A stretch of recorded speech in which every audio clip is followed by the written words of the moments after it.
Welcome to Not Milk Never Milk. Subscribe if you're lactose intolerant.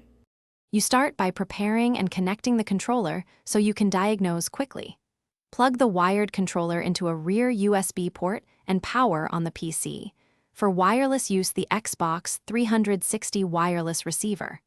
Once connected, open Device Manager to see if the controller appears under Xbox peripherals or human interface devices. If drivers aren't present, download the Microsoft Xbox 360 driver or use Windows Update. Make sure batteries are fresh and that the receiver is on a USB 2.0 port for compatibility. Next, focus on drivers and software because most connection problems come from there. You should uninstall any existing Xbox 360 controller entries in Device Manager, then scan for hardware changes so Windows reinstalls the driver cleanly. Once done, install the official Xbox 360 accessories installer if you're on older Windows versions.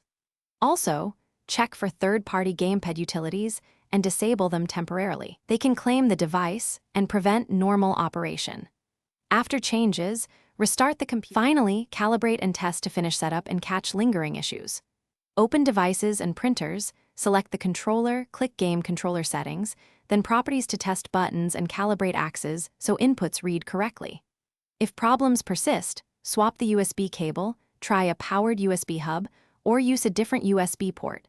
Sometimes front ports provide insufficient power.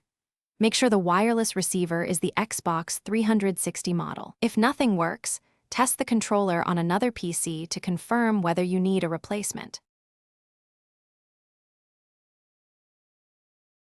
Thanks for watching. If this was helpful, leave a like and consider subscribing. See you next time.